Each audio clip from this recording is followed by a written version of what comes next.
재용님은 네. 영화관 네. 자주 가세요? 3년째 안 보고 있어요. 저의 적인가요? 그럼 티켓 값을 지금 가격을 인하하면 네. 사람들이 다시 극장으로 올까요? 그게 어려울 거라고 저는 생각을 해요. 어려울 것 왜냐면은 이제 지금의 영화 시장은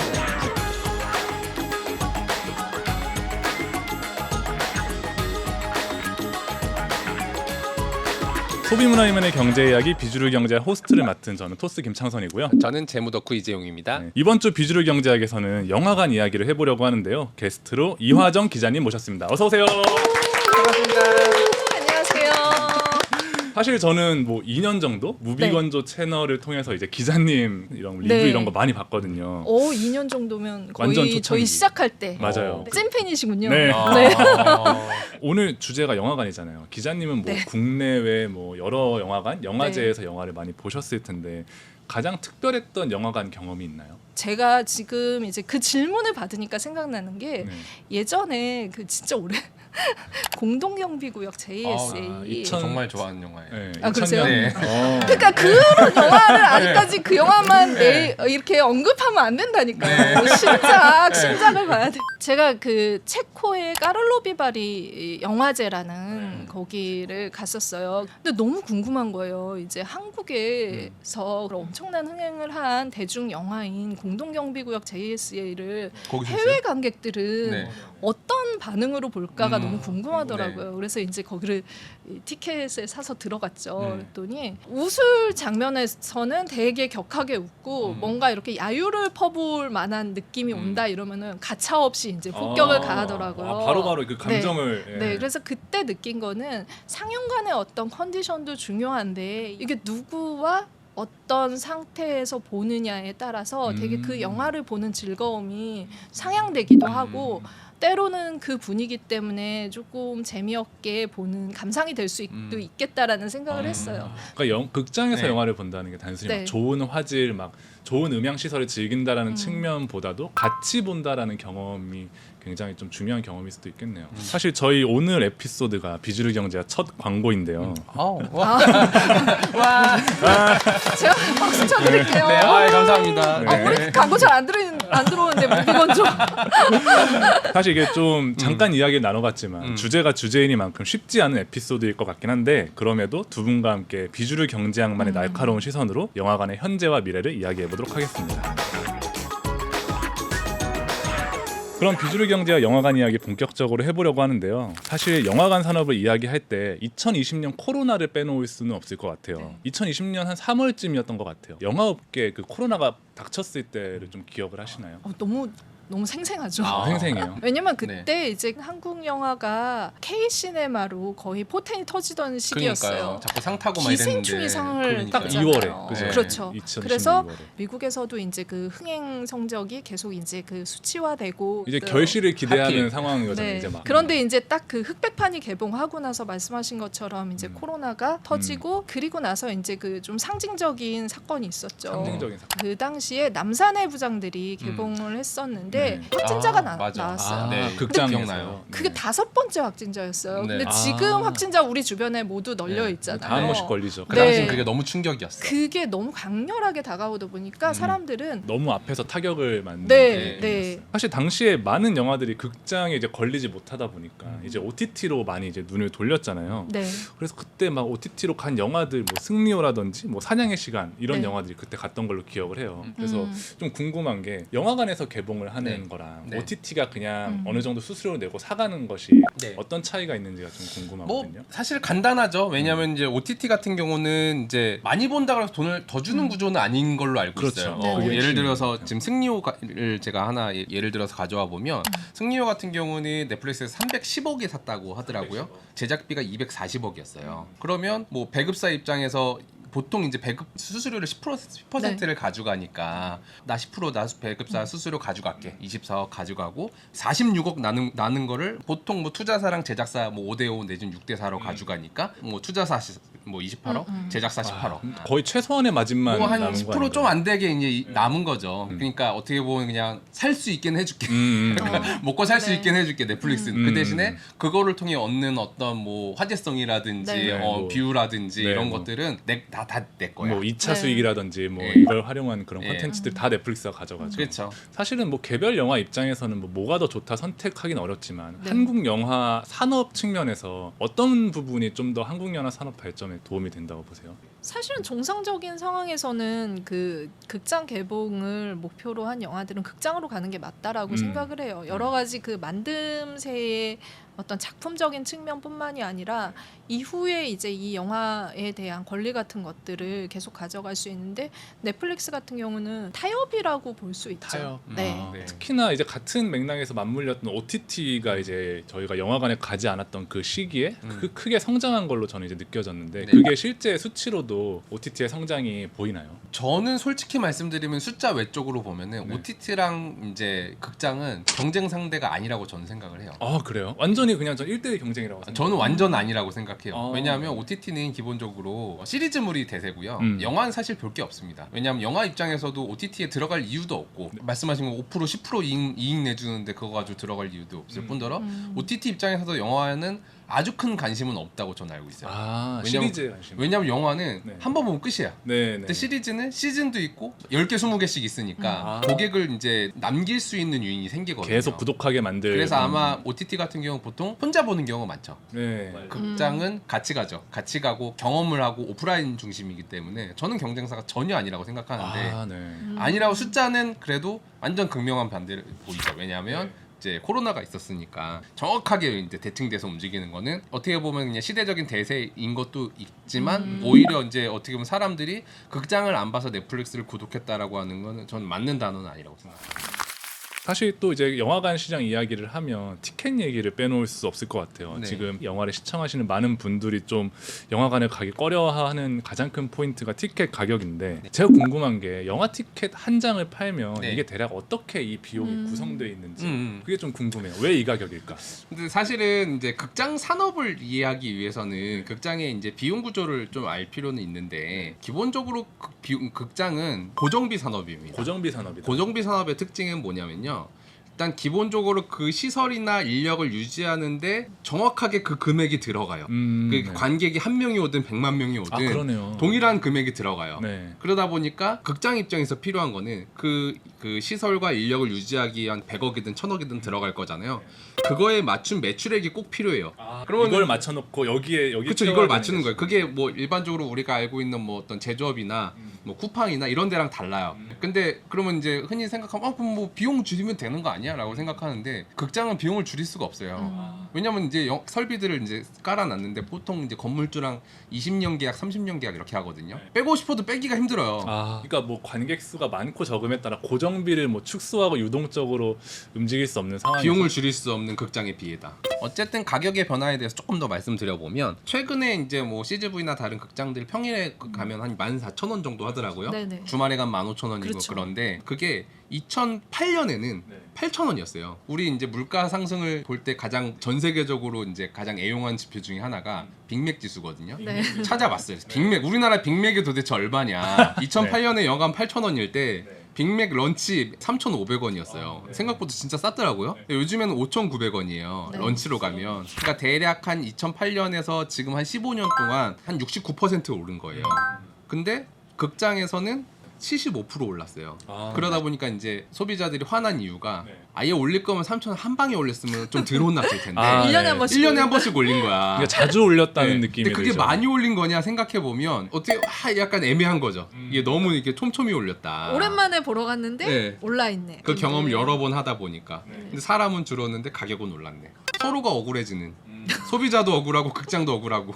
근데 결국엔 극장이 지금 예전 같지 않다의 음. 가장 큰 이유가 티켓 값이라고 했잖아요. 네. 티켓 값 인상. 음. 그럼 티켓 값을 음. 지금 가격을 인하하면 네. 사람들이 다시 극장으로 올까요? 그게 어려울 거라고 저는 생각을 네. 해요. 어려울 것 같습니다. 왜냐하면 이제 지금의 영화 시장은 약간 구조적인 이슈가 음. 있는 것 같아서 음. 왜냐하면 아까 말씀하신 것처럼 원래는 2019년까지는 데이트하면 일단 극장 찍고 카페 가서 넣는데 2017년. 네. 2017년 그 순서만 바꾸면 되죠. 근데 네. 2020년에는 극장이라는 옵션이 많이 희미해진 거야. 원래는 극장 찍고 카페인데 굳이 안 가도 성수동 찍고 카페, 뭐 팝업 스토어가 원래 많았는데 이제 사람들이 그 인지가 된 거. 한 번씩 경험을 한 거야. 그러다 보니까 어떻게 보면 그게 만약에 10% 낮췄는데 뭐 10% 낮추면 사실은 20-30% 관객이 더 늘어야 되는데 그거는 사실은 시도하기에는 좀 쉽지 않죠. 기자님 보시면 어떠세요? 가격 내려가면 사람들이 돌아올까요? 그런 1대1 수치로는 다시 그 관객을 부를 수는 없을 것 같다라는 생각이 저도 동의하는 부분이에요. 예를 들면 코로나 기간에 영진이에서 정책적으로 지원했던 게 영원 정책이었어요. 영원 정책이요. 그러면 당연히 공짜로 영화를 보여주니까 와, 사람들이 만석이 되겠구나라고 네. 생각을 하지만 네. 절대로 사람들은 그렇게 움직이지 맞아요. 않아요. 관객들은. 빵원 내고 보면 재미없어요 영화가. 그쵸. 네. 가끔 무료 티켓 뿌리는데 네. 보러 안 가요. 낸 만큼 네. 기대하건 사람들은 돈을. 그쵸. 네. 네. 네. 예를 들면 IMAX 영화는 내가 어떻게 해서라도 2차, 3차, N차 관람을 하겠어라는 것들이 영화를 소비하는 패턴으로 굳혀졌기 때문에 그런 부분을 더 개발하는 게 오히려 지금으로서는 맞는 선택인 것 같다는 생각은 들어요. 지금 그 완전 대박난 영화들이 있잖아요. 스즈메 문단속, 네. 슬램덩크. 근데 생각해 보면은 완벽하게 타겟층에 맞춘 그 영화들은 개봉이에요. 그러니까 슬램덩크는 원작을 향했던 사람들한테는 이게 되게 선물 같은 개봉이었었잖아요. 귀하죠. 그리고 귀하죠. 너무 오랜만에 네, 개봉했으니까. 네, 그러니까 혼자도 보러 가고 둘도 보러 가고 이런 N차 관람이 이루어졌던 건 거죠. 근데 지금 텐트폴 개봉한 영화들 보면 배우들 보세요. 지금 20대들이 그러면 저들을 보면은 그런 똑같은 감흥일까? 예를 들면 내가 예전에 20대 때 톰 크루즈를 보면서 경탄했던 그 느낌을 지금의 20대들이 그 기억이 없잖아요, 그들한테. 없죠. 근데 지금 이제 그 나이가 든 톰 크루즈의 끊임없는 도전이 남아있는데 물론 박수 쳐줄 만한 일이지만 아버지지. 내가 모르는 사람. 그렇게 걱정해서 얘기해요. 근데 제가 체감이 다를 거란 말이에요. 네, 분명하게 체감이 다르고 근데 그럼 지금 20대 관객들이 어디에 집중하고 있느냐. 굉장히 많은 관객들이 일본 멜로에 빠져 있어요. 거의 이제 그 오늘 밤 이 세계에서 사랑이 사라진다고 해도 막 이런 작품들 네네네. 제목도 모르시죠? 네. 뭐 너의 배우가 최정이. 왔어 뭐. GV를 하고 그렇게 하면서 30만 이상의 관객층을 막 여는 그런 되게 중요한 시장이 이미 형성이 되어 있어요. 그러니까는 극장이 늘어났기 때문에 대중을 타겟으로 한 영화들이 많이 개봉이 됐는데 대중을 타겟으로 하다 보면 이도저도 아닌 영화가 네. 나오기 십상이에요. 네, 희미한 느낌이죠. 네, 그러니까 콘크리트 유토피아 그러면은 왜 300만까지 갔냐라고 했을 때 그 영화 싫어하시는 분들도 많아요. 호불호가 있을 수 있지만 적어도 우리가 보고 나서 그거에 대해서 싫다 좋다를 말할 수 있을 정도의 거칠거칠한 면은 가지고 있다라는 건 거죠. 그러니까 결국에는 그러니까 내가 가장 모든 대중을 다 아우르겠다라는 전략이 이제는 뭔가 희미해지는 것 같고 결국엔 니치한 그런 시장을 타겟으로 하는 게 방식이지 않을까? 네, 저희가 영화관 티켓 얘기를 좀 해봤는데 분위기를 좀 바꿔서 그래도 몇 년 전만 하더라도 영화관에 호시절이 있었잖아요. 그러니까 제가 알기로는 2019년 한 해에만 한 1000만 영화가 5편 정도 나오기도 했고 기자님이 생각하시기엔 네. 영화 말고 영화관의 호시절이 언제였다고 좀 보세요. 멀티플렉스가 생기고 나서는 영화관의 호시절이라고 할 수 있을 것 같아요. 강변 CGV가 1호 네. 멀티플렉스. 제가 거길 자주 갔습니다. 아 그래요? 네, JS를 거기서 봤어요. 멀티플렉스가 완전히 확장되고 내 집 앞에 극장으로 바뀌기 시작하면서부터는 이제 집 앞에서 갈 수 있는 층이 많아졌다는 거죠. 그거는 중장년층이 유입됐다라는 뜻이에요. 그러면은 영화는 중장년층의 타겟을 위한 컨텐츠가 만들어져야 된다라는 뜻이 되는 건 거죠. 그러면서 한국 영화의 다양성이 또 열리는 그런 길이 만들어지기도 한 것 같아요. 사실 CGV를 필두로 이제 메가박스나 롯데시네마가 이제 들어오면서 세 개의 브랜드가 이제 멀티플렉스를 운영을 하고 있잖아요. 네. 각 멀티플렉스 산업의 재무제표를 좀 살펴보려고 하는데 네. 약간 시장에서 구도가 좀 어떻게 형성되어 있는지. 거의 그냥 정형화되어 있는 비율을 유지되는 것 같아요. 네네. 어쨌든 CGV, 롯데컬처웍스, 메가박스가 2019년 이제 코로나 이전에는 1조 9천억, 7,700억, 3,300억 정도의 매출 비중을 가져왔어요. 근데 2022년에는 그게 당연히 좀 줄었겠죠. 네. 아까 서두에 말씀드린 것처럼 2019년 대비 66% 정도 회복했다라고 할 수 있거든요. 근데 롯데는 65% 회복했고 메가박스도 65% 회복했어요. 정확해요. 아, 네. 또 재영님이 보시기에는 기업적인 관점에서 이 세 브랜드의 어떤 차이가 결정적인 차이가 뭐라고 보세요? 결정적인 차이는 사실은 일단 CGV 같은 경우는 해외 매출 비중이 아 커요. 그래요? 네. 네 해외에서도 열심히 하나요? 스크린 수도 이미 CGV는 국내 스크린보다 해외 스크린이 더 많아요. 아 이미요? 네, 그러다 보니까 위기 상황에서 더 좀 어려워졌다고 해야 되나? 아. 그러니까 그러니까 스크린도 많이 확보해, 해외 진출도 많이 해. 어쨌든 뭔가를 많이 하다 보니까 기본적으로 들어가는 비용이 많을 수밖에 없는데 그러다 보니까 이제 호황기일 때는 더 많은 이익을 얻을 수 있겠지만 위기 상황에서는 더 어려울 수밖에 없는 상황이 됐다.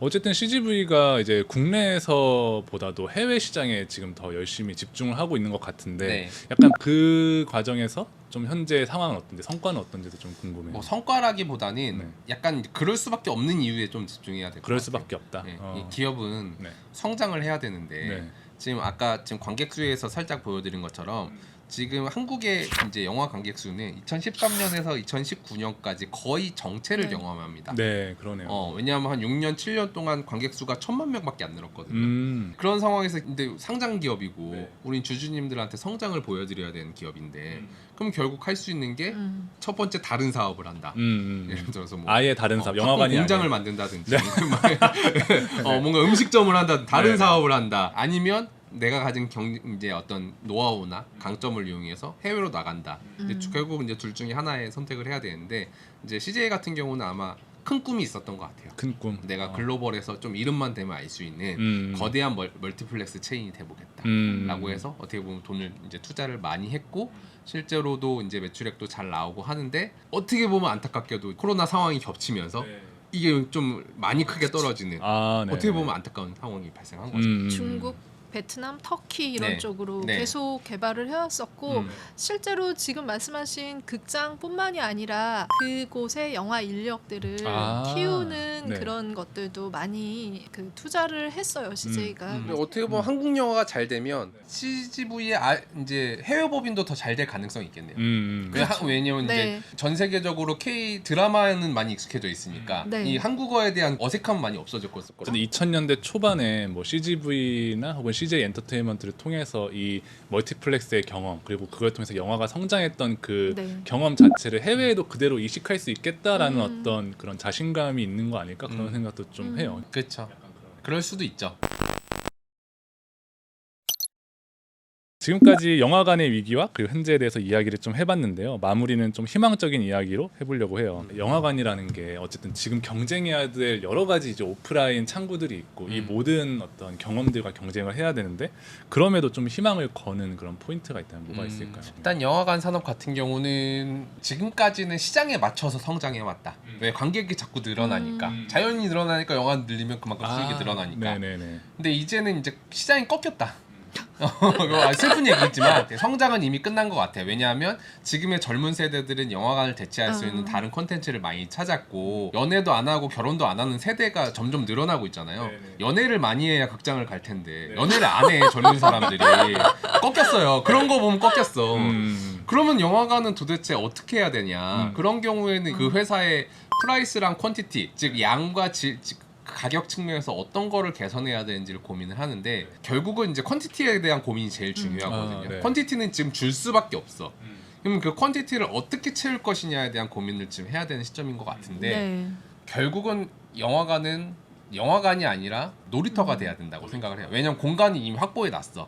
그리고 영화관 가보시면 특징이 노는 공간이 되게 많아요. 요새 영화 만화 카페도 있고 아니 그게 아니라 기본적으로 홀이 되게 넓어요. 아, 네. 옛날에는 제가 CGV 강변 많이 다녔는데 홀이 넓을 수밖에 없는 게 사람이 바글바글했어.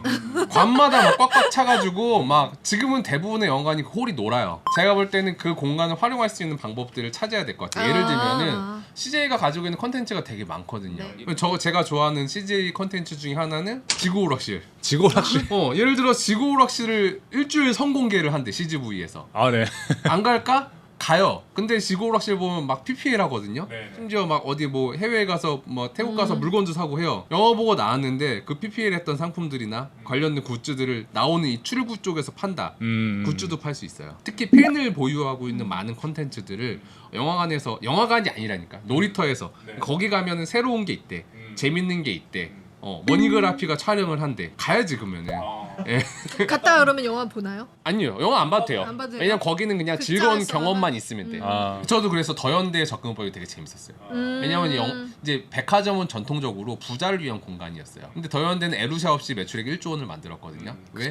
그 안에 놀이터 같은 공간들을 막 만들어놨어요. 프라이스는 안 될지언정 퀄리티로 승부한 거야. 아. 양을 막 때려박아서 네. 객단가는 얼마 안 되지만 사람들이 엄청나게 많이 오다 보니까 매출액 자체는 다른 어떤 강남점에 비해서 꿀리지 않는 그런 느낌으로 할 수 있어요. 우리 CGV에서도 할 수 있어. 할 수 있어 우리도. 기자님은 약간 이런 전략에 동의 안 하시죠? 영화인은 종이 안 할 수 있어요. 아, 영화의 오리지널리티를 파괴한다. 네. 근데 그 고정관념을 깨야 돼요. 공간 비즈니스라는 생각을 해야 돼요. 공간 비즈니스로 봐야 한다. 그러기 위해서 뭐 아까 뭐 특별관처럼 시설 투자도 마찬가지지만 저는 오히려 이제 유튜브와 넷플릭스가 득세하는 이 시기에 그 유튜브와 넷플릭스의 사람들을 영화관으로 불러오는 아, 네네. 그런 어떤 변화들을 모색할 수 있는 과정들이 좀 보고 싶다라는 생각을 합니다. 그러니까 단광극장 시대를 이제 멀티플렉스라는 개념이 새로운 좀 장을 열었던 것처럼 사실 네. 지금 이 단계에서 멀티플렉스도 스스로 좀 새로운 길을 모색하는 그런 위치에 와 있다고 볼 수 네. 있겠네요.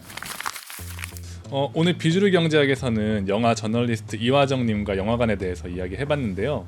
마무리로 좀 질문을 던져보려고 해요. 기자님한테 영화관은 어떤 의미인지 궁금하거든요. 저는 일터죠. 근데 위협받고 있는 일터 아닌가요? 요즘?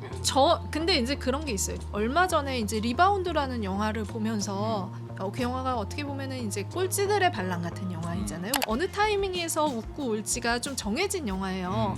그런데 이제 그 정점을 찍는 감동의 그 순간에 극장에서 많은 관객들이랑 그 순간에 마치 실시간으로 경기가 어떻게 이루어져서 오는지를 보는 것 같은 희열을 느끼는 순간이 있었어요. 근데 그때 그 느낌을 받으면서 어떤 생각을 했냐면 이거를 집에서 보면 나 혼자 봤다면은 이것까지 감정의 피치가 이루어졌을까라는 생각을 하게 되는 거죠. 그래서 그 부분들이 사실은 영화를 보는 데 있어서 되게 중요한 요소예요. 근데 지금은 그 재미가 많이 사라져 있죠. 재용님은 뭐 희망을 가지는 저는 약간 만남에 집중하는 것 같은데 네. 좀 다양한 옵션도 있는데 영화만큼 압축적으로 같은 어떤 메시지를 공감할 수 있는 어떤 콘텐츠가 없지 않나라는 생각을 들어요. 결국 뭐 연인이 되든 가족이 되든 결국은 함께 가까워진다는 건 같은 생각을 많이 공유할수록 가까워질 가능성이 높은데 그럼 2시간 동안 하나의 영화를 보면 하나의 세계를 같이 경험한 거란 말이죠. 그럼 결국 그 경험의 가치, 만남의 가치는 극장에 가야만 같이 있지 집에서 TV 보면 주로 막 핸드폰을 결국 보게 돼요. 각 잡고 보게 되더라고요. 그러다 보면 결국은 우리가 만남과 경험과 그런 기억을 갖기 위해서 극장에 가야 되지 않을까를 결국은 좀 점점 더 알게 되지 않을까라는 느낌 좀 들어요. 사실 아까 뭐 너무나 진부한 데이트 코스에 이제 밥 카페 영화, 뭐 영화 밥 카페 이거 네. 순서만 바꿔서라고 얘기했는데 네. 그러니까 그 루틴을 선택한 많은 이유 중에 하나가 영화를 보고 같이 공동의 경험을 했다는 게 중요하잖아요. 제일 그걸 하기에 제일 효율적인 네. 코스라는 거지. 그걸 극장을 가는 게. 그 영화에 대한 이야기를 밥 먹으면서 나눈다든지 그쵸. 같이 느꼈던 생각을 카페에서 나눈다든지 뭔가 그런 것들이랑 연결돼 있을 때 공동의 경험을 한다는 거에 있어 영화의 역할, 극장의 역할이 좀 있는 것 같아요. 네. 소비문화이면의 경제 이야기 비주류 경제학, 오늘은 영화관에 대한 이야기를 나눠봤고요. 저희는 다음 시간에 다른 주제로 돌아오겠습니다. 감사합니다. 감사합니다. 감사합니다.